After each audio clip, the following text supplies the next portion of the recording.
پڑھ رہی ہیں اور نماز میں سورہ طور کی آیت نمبر 27 تلاوت کر رہی ہیں، جس میں اللہ فرماتا ہے جب جنتی جنت میں جائیں گے تو کہیں گے فَمَنَّ اللَّهُ عَلَيْنَا وَوَقَانَا عَذَابَ السَّمُومِ، اے اللہ تیرا کرم ہے ہم پر، تیرا اپکار ہے ہم پر، تیرا احسان ہے ہم پر کہ تو نے جنت میں پہنچا دیا اور جہنم سے بچا لیا۔ قاسم بن محمد کہتے ہیں ان کے بھتیجے کہ میں نے دیکھا میری پھوپھی نماز پڑھ رہی ہے اور یہی آیت بار بار پڑھتی چلی، کہتے حتی ملل تو میں تھک گیا اور میں وہاں سے مارکیٹ چلا گیا، بازار چلا گیا اور بہت دیر کے بعد اپنا سامان وغیرہ خریدنے کے بعد اپنی ضرورت پوری کرنے کے بعد میں آیا، میں کیا دیکھتا ہوں میری پھوپھی جان اسی حالت میں کھڑی ہیں، اسی آیت کو پڑھتی چلی جا رہی ہیں اور روتی چلی جا رہی ہیں فَمَنَّ اللَّهُ عَلَيْنَا وَوَقَانَا عَذَابَ السَّمُومِ۔ ایک نماز یہ بھی تھی میرے ساتھ کہ ایک آیت پر نبی کی بیوی روتی چلی جا رہی ہے اور پڑھتی چلی جا رہی ہے، اور ایک نماز ہم لوگ پڑھتے ہیں، شاعر کہتا ہے تجھے کیا ملے گا نماز میں تیرا دل تو ہے صنم آشنا، تجھے کیا ملے گا نماز میں۔ ہمارا دل کہیں اور رہتا ہے، دماغ کہیں اور رہتا ہے اور سر سجدے میں رہتا ہے۔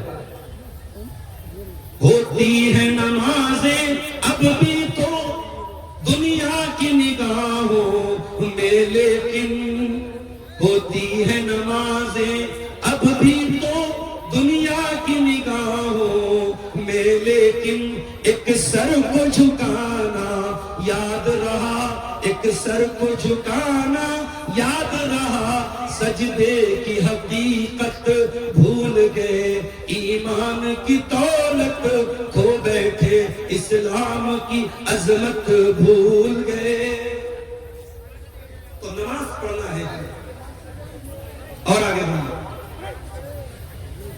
قرآن کہتا ہے وَآتُوا الزَّکَاۃَ، زکوٰۃ ادا کرو، یہ بھی قرآن کا گرین سگنل ہے۔ 52.5 تولہ اگر چاندی ہے، 7.5 تولہ سونا ہے، 85 گرام سونا ہے، سونے کا ریٹ کیا ہے کسی کو ہے نا؟ 1,30,000 کے قریب چل رہا ہے، 30 ہو گیا تھا ابھی کچھ کم ہو گیا، 1,20,000 کے قریب چل رہا ہے، 1,18,000۔ دیکھیے یہ ہمارے ضیاء بھائی سونا چاندی کا زیادہ لین دین کرتے ہیں تو معلوم ہے۔ سونا اگر آپ کے پاس 85 گرام ہے، 24 کیرٹ سونا، اگر آپ کے پاس 22 کیرٹ ہے یا 20 کیرٹ ہے تو تھوڑا کم کر لیجیے کیونکہ اس کی قیمت کم ہوتی ہے۔ اگر 24 کیرٹ سونا کتنا ہونا چاہیے؟ 85 گرام، 85 گرام یا اس سے زیادہ، تو آپ کو زکوٰۃ دینا پڑے گا، انیواریہ ہے، کمپلسری ہے، ضروری ہے۔ اگر آپ زکوٰۃ نہیں دیتے ہیں تو کیا انجام ہوگا؟ قرآن کہتا ہے والذین یکنزون الذہب والفضة ولا ينفقونها فی سبیل اللہ، جو لوگ سونا چاندی اکٹھا کرتے ہیں اور اس کو اللہ کی راہ میں زکوٰۃ نہیں دیتے ہیں فبشرہم بعذاب علیم، ان کو دردناک عذاب کی خوشخبری سنا دو۔ یوم یحمى علیہا فی نار جہنم فتقوی بہا جباہہم وجنوبہم وظہورہم، قیامت کے دن وہ سونا چاندی جہنم کی آگ میں تپایا جائے گا اور اس سے زکوٰۃ نہ دینے والے کی پیٹھ کو داغا جائے گا، پہلو کو داغا جائے گا، پیشانی کو داغا جائے گا اور کہا جائے گا ھذا ما کنزتم لانفسکم فذوقوا ما کنتم تکنزون، چکھو یہی ہے وہ مال جس کی تم زکوٰۃ نہیں نکالی۔ تو مال اگر ہے تو زکوٰۃ نکالو میرے پیارے ساتھیوں، زکوٰۃ نہیں نکالو گے اللہ کا عذاب دنیا میں بھی برسے گا اور آخرت میں بھی برسے گا۔ اور آگے بڑھیے، قرآن کہتا ہے وَلِلَّهِ عَلَى النَّاسِ حِجُّ الْبَيْتِ مَنِ اسْتَطَاعَ إِلَيْهِ سَبِيلًا، جس کے پاس اتنا دھن دولت ہے وہ اللہ کے گھر کا حج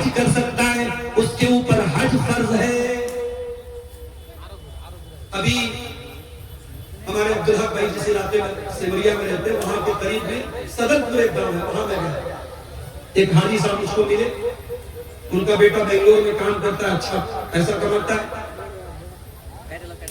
وہ حاجی صاحب نہیں تھے، میں ان کو احترام میں حاجی بول رہا ہوں. میں نے پوچھا چچا آپ نے حج کیا؟ بولے نہیں مولانا میں ابھی میں نے حج نہیں کیا. میں نے کہا کیوں نہیں کیا آپ نے حج؟ پیسہ تو آپ کے پاس ہے الحمدللہ، اور عمر بھی آپ کی 60-65 سال ہو گئی، اب زندگی کا کوئی ٹھکانہ نہیں، حج کو کیوں نہیں کر رہا؟ تو وہ چچا کیا بولے؟ بولے مولانا صاحب بہت سارے لوگ حج کر کے آ کے جھوٹ بولتے ہیں، غیبت کرتے ہیں، گالی بکتے ہیں، غلط کام کرتے ہیں، اس لیے میں حج نہیں کرنا چاہتا ہوں. حج کرنا آسان ہے، کر کے نبھانا مشکل ہے. میں نے کہا چچا جان معاف کیجیے گا، آپ کا یہ بہانہ اور آپ کا یہ ایکسکیوز، آپ کا یہ عذر اللہ تعالیٰ کے چل دینا نہیں چلے گئے. میں نے کہا ایک نمازی نماز پڑھ رہا ہے اور ساتھ میں زنا کر رہا ہے تو کیا آپ نماز پڑھنا چھوڑ دیں گے؟ روزہ رکھنے والا روزہ رکھ رہا ہے اور رات میں موبائل پر بلو فلم دیکھ رہا ہے تو آپ کیا روزہ رکھنا چھوڑ دیں گے؟ میں نے کہا آپ کے پاس اگر مال ہے، حج فرض ہے، آپ تاخیر مت کیجیے، پچھتانا پڑ جائے. اللہ کا گرین سگنل ہے. برناتی کے میرے وہ بھائیوں اور آس پاس سے آئے ہوئے میرے بھائیوں اور بہنوں، اگر اللہ نے آپ کو اتنی دولت دی ہے کہ آپ حج کر سکتے ہیں.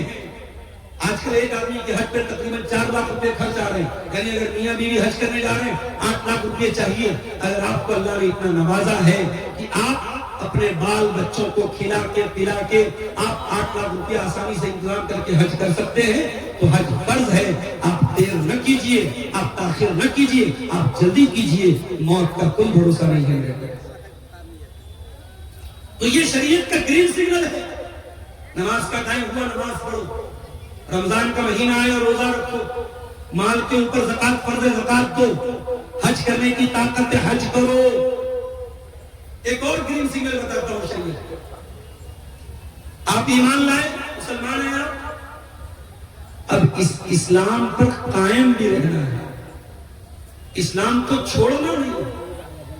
ان الذين قالوا ربنا الله ثم استقاموا تتنزل عليهم الملائكة. جو لوگ اللہ کو اپنا رب مانتے ہیں اور پھر اسی کے اوپر جم جاتے ہیں، قرآن کہتا ہے اللہ کے فرشتے آ کر کے خوشخبری سناتے ہیں، اللہ تخافوا ولا تحزنوا وابشروا بالجنة التي كنتم توعدون. ڈرو نہیں، بھے نہ کرو، گھبراؤ نہیں، تم کو جنت ملے گی جس کا تم سے وعدہ کیا. ایمان پہ قائم رہنا ہے. میری پیاری بہنوں، کوئی انسٹاگرام پہ آیا، کوئی فیس بک پہ آیا، کوئی واٹس ایپ پہ آیا، پیار کے 2 میٹھے بول دیا، تم ایمان چھوڑنے کو تیار ہو گئے. ابھی کل کی خبر ہے، موبائل پر میرے پاس میسج آیا، بریلی میں ایک مسلمان لڑکی نام تھا نیہا انصاری، اسلام چھوڑ کے اپنے غیر مسلم بوائے فرینڈ کے ساتھ 3-4 مہینے تک اس کے ساتھ بغیر شادی کے حرام کاری کرتی رہی، زنا کرتی رہی، جس کو آج کی دنیا میں لیو ان ریلیشن شپ کہا جاتا ہے. آج کی دنیا میں حرام طریقے سے مرد و عورت کو رہنے کے لیے ایک بڑا اچھا لفظ تلاش کیا گیا، لیو ان ریلیشن شپ. یاد رکھو، اسلام میں مرد و عورت کے درمیان کوئی لیو ان ریلیشن شپ کی اجازت نہیں ہے، کوئی گرل فرینڈ بوائے فرینڈ کی اجازت نہیں ہے. اسلام میں ایک ہی رشتہ ہے مرد و عورت کے بیچ میں تعلق کو جائز کرنے کا، اور وہ نکاح کا رشتہ ہے. اور میری بہنوں، بڑے ادب کے ساتھ تم سے کہنا چاہتا ہوں، بڑی محبت کے ساتھ کہنا چاہتا ہوں.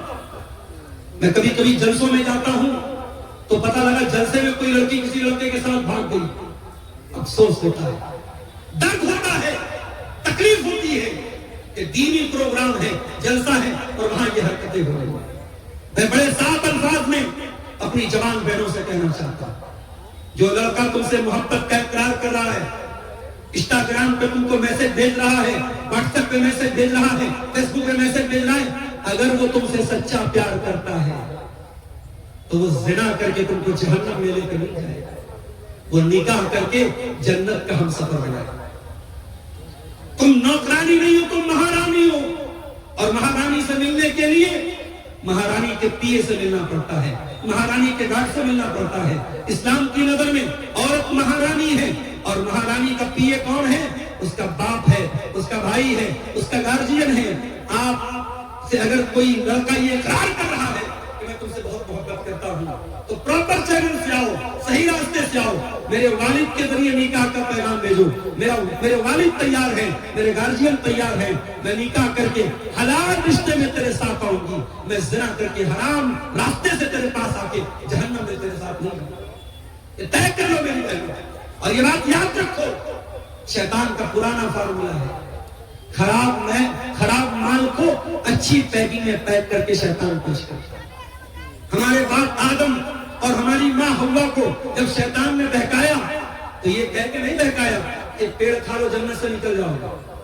الا ادلکم علی شجرۃ الخلد وملک لا یبلا. اے آدم، اے حوا، یہ جو پیڑ جس کے قریب جانے سے اللہ تم کو منع کر رہا ہے، یہ پیڑ اگر کھا لو گے تو تم ہمیشہ ہمیں جنت میں رہو گے. یہ ٹری آف ایٹرنیٹی ہے، یہ امرت والا پیڑ ہے، اس کو کھا لو گے تو کبھی مرتیو نہیں آئے گی، کبھی نہیں مرو گے. تو شیطان کا پرانا طریقہ ہے، کبھی بے حیائی کو فیشن کا نام دیتا ہے، کبھی زنا کو پیار کا نام دیتا ہے، کبھی شراب کو بیئر کا نام دیتا ہے، کبھی ننگے پن کو ماڈرن اور فیشن کا نام دیتا ہے. شیطان کی پیکنگ سے دھوکہ نہ کھانا. قرآن کہتا ہے انہ لکم عدو مبین، شیطان تمہارا کھلا ہے. میرے بھائیوں، یہ تو گرین سگنل ہو گئے، اب آئیے کچھ شریعت کے ریڈ سگنل بھی دے دیں. شریعت ہم سے کہتی ہے سود نہ کھاؤ. یا ایھا الذین آمنوا لا تاکلوا الربا، اے ایمان والو سود اور بیاج مت کھاؤ. آپ کے گاؤں دیہات میں آج مجھے معلوم ہوا ہے سود اور بیاج کی بہت ساری شکلیں چل رہی ہیں. چھوٹا چھوٹا اماؤنٹ 3-3 ہزار روپئے لوگ مہینے کا کسی کے پاس جمع کرتے ہیں اور سال بھر میں 36 ہزار جمع کر کے 40 ہزار دے رہے ہیں. یہ 4 ہزار جو تم نے ایکسٹرا لیا یہ بیاج ہے، حرام ہے یہ. اور سود کھانے والا اپنی سگی ماں کے ساتھ زنا کرنے والے سے بڑا پاپ کر رہا ہے. سود نہ کھاؤ، بیاج نہ کھاؤ، بزنس کرو، بیاپار کرو حلال طریقے سے. 36 ہزار کا تم 36 لاکھ بنا لو، مگر حرام طریقے سے اگر 36 ہزار کو تم 40 ہزار لے رہے ہو تو یہ 4 ہزار حرام کی کمائی ہے جو اپنے پیٹ میں تم ڈال رہے ہو. قرآن کہتا ہے وَلَا تَقْرَبُوا الزِّنَا، زنا کے قریب نہ جانا، زنا کے پاس بھی نہ جانا. اسی لیے اسلام عورت کو پردے میں نکلنے کا حکم دیتا ہے. اور بڑی عجیب بات میں دیکھ رہا ہوں آپ کے علاقے میں، 70 سال کی بوڑھی ماں تو پردے میں چل رہی ہے اور 20 سال کی جوان چھوکری بے پردہ گھوم رہی ہے. ماں بیچاری گھونگھٹ بھی ڈالے ہوئے ہے اور چہرہ بھی ڈھاکے ہوئے ہے اور کوئی خاص میک اپ بھی نہیں ہے، اور جوان لڑکیاں میک اپ کر کے سج سور کے آ رہی ہیں، جلسے میں آ رہی ہیں، پروگرام میں. یاد رکھو میری پیاری ماں بہن، اسلام کہتا ہے وَلَا تَقْرَبُوا الزِّنَا، کوئی ایسا کام نہ کرو جو زنا کے قریب بھی لے کے جاتا ہو. اور اگر بے پردہ چلے گی تو یہ زنا کے قریب لے کے جانے والا ہوگا. اسی لیے اللہ کے نبی فرماتے ہیں لا يخلون رجل بامرأة الا وثالثهما الشیطان. جب کوئی مرد کسی عورت کے ساتھ اکیلے میں ملتا ہے تو وہاں پہ تیسرا شیطان ہوتا ہے. اس لیے اسلام میں کوئی ایجوکیشن کی اجازت نہیں ہے. لڑکا لڑکی ساتھ میں پڑھے اس کی اجازت نہیں. چھوٹے بچے الگ بات ہے، لڑکی بالغ ہو گئی، لڑکا بالغ ہو گیا تو ساتھ میں پڑھے اس کی اجازت نہیں ہے اسلام کی. قرآن کہتا ہے زنا کے قریب. اور آج معاف کرنا ہماری قوم میں، ہماری سماج میں، ہمارے زنا عام ہوتا چلا جا رہا ہے. اب تو وہ دور آ گیا جو کہتے مولانا آج بہت کم ایسے لڑکے ملیں گے جن کی کوئی سیٹنگ نہیں، بہت کم لڑکیاں ایسی ملیں گی جن کا دامن گناہوں سے پاک اور صاف. ایسا دور آ گیا، حرام رشتوں کی ایسی لائن لگ گئی کہ لڑکے لڑکیوں کے ساتھ، لڑکیاں لڑکوں کے ساتھ لگی ہوئی ہیں. قرآن کا یہ ریڈ سگنل ہے. اپنی خواہشات کو کنٹرول کرو، اپنی اچھاؤں کو کنٹرول کرو. وَلَا تَقْرَبُوا الزِّنَا، زنا کے قریب نہ جاؤ. ہاں جوان ہو گئے، لڑکی جوان ہو گئی، شادی کرنی پڑی، جہیز کے چکر میں نہ پڑو، بارات کے چکر میں نہ پڑو، ہلدی کے چکر میں نہ پڑو، منگنی کے چکر میں نہ پڑو، سمپل طریقے سے نکاح کرو، سنت کے مطابق نکاح کرو، آسان طریقے سے شادی۔ مجھے اسی علاقے کے ایک آدمی نے بتایا کہ آج یہ بھی ہو رہا ہے، اگر باپ غریب ہے، لڑکی کی شادی نہیں ہو پا رہی ہے تو کچھ گھروں میں لڑکی کو آزادی دے دی جاتی ہے، تجھے جو پسند آئے تو بھاگ جا، ہم سے کوئی مطلب نہیں ہے۔ ایسا بھی ہو رہا ہے کہ سماج میں یہ بے غیرتی آ رہی ہے کہ لڑکی کے باپ کو کوئی فرق نہیں پڑتا ہماری لڑکی کہاں جا رہی ہے۔ غیرت مند بنو میرے بھائیوں، بے غیرتی اور بے حیائی یہ اسلام میں شوبھا نہیں دیتی ہے۔ اسلام کا ماننے والا غیرت مند ہوتا ہے، اسلام کا ماننے والا حیادار ہوتا ہے۔ اسی طریقے سے قرآن کا ریڈ سگنل ہے، قرآن کہتا ہے یا ایھا الذین آمنوا انما الخمر والمیسر والانصاب والازلام رجس من عمل الشیطان۔ شراب مت پیو، جوا مت کھیلو۔ نتیش کمار جی کو کوئی بتا دے کہ بہار میں شراب بندی آج آپ نے کرائی ہے، اور پوری دنیا میں شراب بندی میرے نبی نے 1400 سال پہلے کرائی، اور آپ کو شراب بندی کا پرچار کرنا پڑ رہا ہے، بڑے بڑے بینر لگانے پڑ رہے ہیں، اور پھر بھی انلیگل طریقے سے بہار میں شراب بک رہی ہے اور پی جا رہی ہے، اور مسلمان بھی پی رہا ہے، غیر مسلم بھی پی رہا ہے۔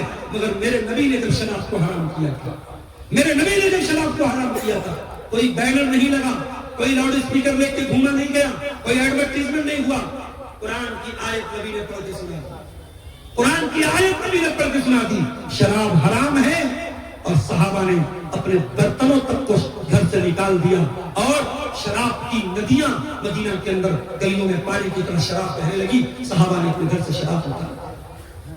مسلمان شراب پینا، یاد رکھو میرے بھائی، جو شراب پیے گا وہ زنا بھی کر سکتا ہے، وہ اپنی بیٹی کو بھی غلط طریقے سے ٹچ کر سکتا ہے، اپنی ماں پر بھی غلط قدم اٹھا سکتا ہے۔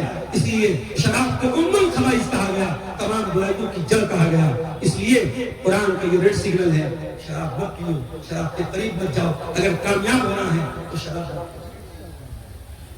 اسی طریقے سے قرآن کا ریڈ سگنل وَلَا تُصَعِّرْ خَدَّكَ لِلنَّاسِ وَلَا تَمْشِ فِي الْأَرْضِ مَرَحًا، لوگوں سے گال کھلا کر کے نہ ملا کر، زمین میں اکڑ کر کے نہ چلا کر، اہنکار نہیں ہونا چاہیے، غرور نہیں ہونا چاہیے۔ اگر آپ کو کوئی عہدہ مل جائے، کوئی کرسی مل جائے، کوئی پاور مل جائے تو حضرت عمر کو یاد کر لیں۔ حضرت عمر سے بڑا پاور تو نہیں آپ کے پاس۔ حضرت عمر 22 لاکھ اسکوائر میل کے دائرے پر حکومت کر رہے ہیں۔ یہاں ایک معمولی سا ودھایک ہو جاتا ہے، سانسد ہو جاتا ہے، چیئرمین ہو جاتا ہے، چھوٹی موٹی کرسی پا لیتا ہے تو اس کے جو ہے اس کا لہجہ بدل جاتا ہے، اس کا لہجہ بدل جاتا ہے۔ جو خاندانی رئیس ہیں مزاج رکھتے ہیں نرم اپنا، تمہارا لہجہ بتا رہا ہے تمہاری دولت نہیں ہے۔ ذرا سی دولت مل جائے، ذرا سا پیسہ آ جائے، ذرا سی کرسی آ جائے، لہجے بدل جاتے ہیں۔ حضرت عمر فاروق رضی اللہ تعالیٰ بیٹھے ہوئے امیر المومنین ہیں، سارے مسلمانوں کے خلیفہ ہیں، ایک آدمی آتا ہے اور حضرت عمر کے ساتھ بدتمیزی کرتا ہے، کہتا ہے یا ابن الخطاب انک ما تاتینا بالجزل ولا تحکم بیننا بالعدل۔ اے عمر، تو ہمارے ساتھ انیائے کرتا ہے، انصاف نہیں کرتا ہے۔ حضرت عمر غصے میں لال ہو گئے، چہرہ غصے سے لال ہو گیا، تھر تھر کانپنے لگے غصے کے مارے۔ ان کے پاس ایک آدمی بیٹھا تھا، اس نے کہا اے امیر المومنین، اللہ قرآن میں کہتا ہے خذ العفو وامر بالعرف واعرض عن الجاہلین۔ اللہ قرآن میں کہہ رہا ہے لوگوں کو معاف کر دیا کرو، جاہلوں کو درگزر کر دیا کرو، اگنور کر دیا کرو، نظر انداز کر دیا کرو۔ اے امیر المومنین، یہ آدمی جاہل ہے، اس نے آپ کے ساتھ بدتمیزی کی ہے، آپ نظر انداز کر دیجیے۔ جیسے ہی قرآن کی آیت پڑھی گئی، بخاری کے الفاظ ہیں، حضرت عمر کا سارا غصہ ڈاؤن ہو گیا اور وہ بیٹھ گئے۔ اور اگلا لفظ سنیے حدیث کا، وَكَانَ وَقَّافًا عِنْدَ كِتَابِ اللَّهِ، حضرت عمر اللہ کی کتاب کا جہاں سگنل آتا تھا، ریڈ سگنل آتا تھا، وہاں رک جاتے تھے۔ حضرت عمر قرآن کی آیت پر رک جاتے تھے، اللہ کے ریڈ سگنل کو کبھی کراس نہیں کرتے۔ اللہ اکبر۔ میرے بھائیوں، اہنکار نہ کرو، غرور نہ کرو، مٹی سے پیدا بھی ہو، مٹی ہی میں مل جاؤ گے۔ اللہ سے دعا ہے رب العالمین ہم سب کو اہنکار سے بچنے کی توفیق عطا فرمائے۔ اللہ ہمارے دلوں میں ایک دوسرے کے لیے اگر شکایتیں ہیں، اگر نفرتیں ہیں، اللہ اس کو دور فرمائے۔ اخیر میں وقت میرا پورا ہو گیا ہے، جاتے جاتے میں آپ سب سے اپیل کرتا ہوں کہ آئیے اور میرے ہاتھ پہ اس مسجد کے لیے، اللہ کے اس گھر کے لیے آپ جو بھی دان دے سکتے ہیں، 1000 500 2000 5000 وہ آئیے، میں 5 منٹ آپ کے بیچ میں بیٹھوں گا، میں فوراً پٹنہ سے گاڑی لے کے آیا ہوں، میں نکل جاؤں گا، بس 5 منٹ آپ آئیے اور میرے ہاتھ پہ میرے اس سوال کا جواب دینے کے بعد آپ کا جو دان ہے مسجد میں وہ دے کر کے اور آپ کے حق میں دعا کر کے یہاں سے نکل جاؤں گا۔